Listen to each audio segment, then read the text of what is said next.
नमस्कार दोस्तों, मैं आपकी होस्ट और दोस्त पूनम यादव।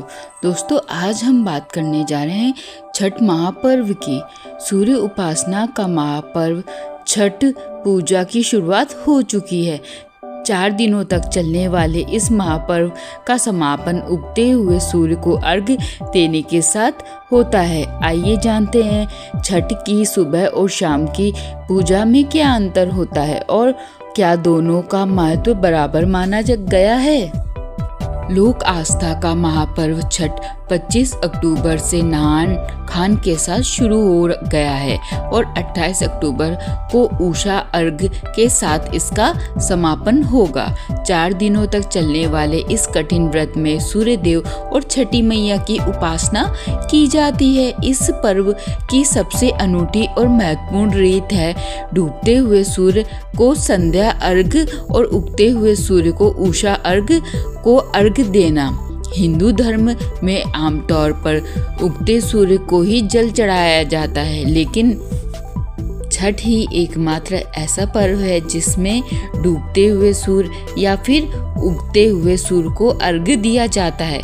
आइए जानते हैं छठ पूजा में सुबह और शाम की पूजा में क्या अंतर होता है। डूबते हुए सूर्य को अर्घ्य देने का महत्व।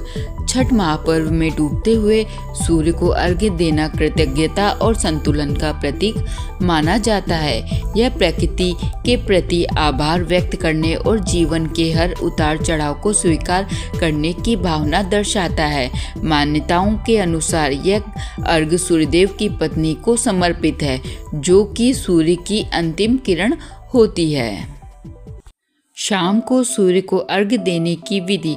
छठ पूजा के तीसरे दिन शाम को सभी व्रती महिलाएं इकट्ठी होकर सूर्य देवता की पूजा उपासना करती हैं। छठ पूजा में शाम को अर्घ्य देना बहुत पवित्र माना जाता है। इस समय व्रती डूबते हुए सूर्य को अर्घ्य देकर भगवान सूर्य और छठी मैया का आभार व्यक्त करते हैं।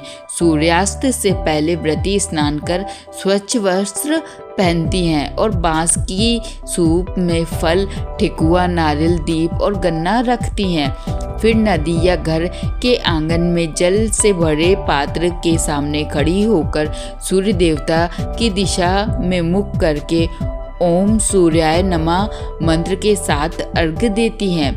इस दौरान छठी मैया के भजन भी गाए जाते हैं और परिवार की सुख, शांति, समृद्धि की कामना की जाती है।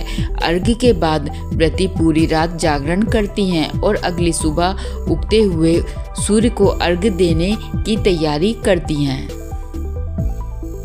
इस दिन व्रती महिला और पुरुष कमर तक पानी में खड़े होकर बांस के सूप या पीतल के टोकरी में फल, ठेकुआ, गन्ना आदि पूजा सामग्री रखकर अर्घ्य देते हैं। उगते हुए सूर्य को अर्घ्य देना। छठ महापर्व के चौथे और अंतिम दिन यानी सप्तमी तिथि को उगते हुए सूर्य को अर्घ्य दिया जाता है।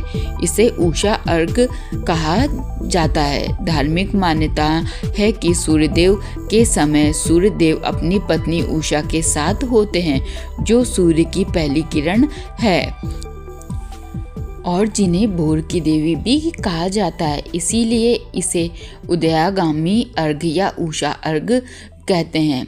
उगते हुए सूर्य को अर्घ्य देना नवजीवन, वर्तमान और सुनहरे भविष्य का प्रतीक है।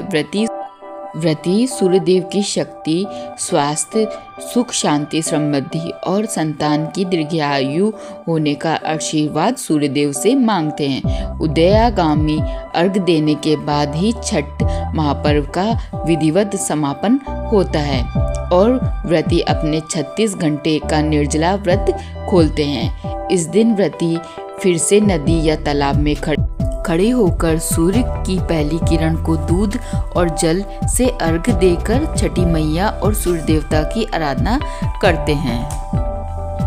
डूबते और उगते सूर्य को अर्घ्य देने का महत्व। माना जाता है कि संध्या अर्घ जहाँ जीवन की कठिनाइयों को दूर करने की प्रार्थना है, वहीं उषा अर्घ सभी मनोकामनाओं की पूर्ति और नए जीवन के आरंभ का प्रतीक है। इस प्रकार छठ महापर्व न केवल सूर्य की उपासना और त्योहार है, बल्कि यह पवित्रता, अनुशासन और जीवन के हर पड़ाव को सम्मान देने की भारतीय संस्कृति के गहरे मूल्यों को दर्शाता है। फिलहाल दोस्तों आज की वीडियो में इतना ही।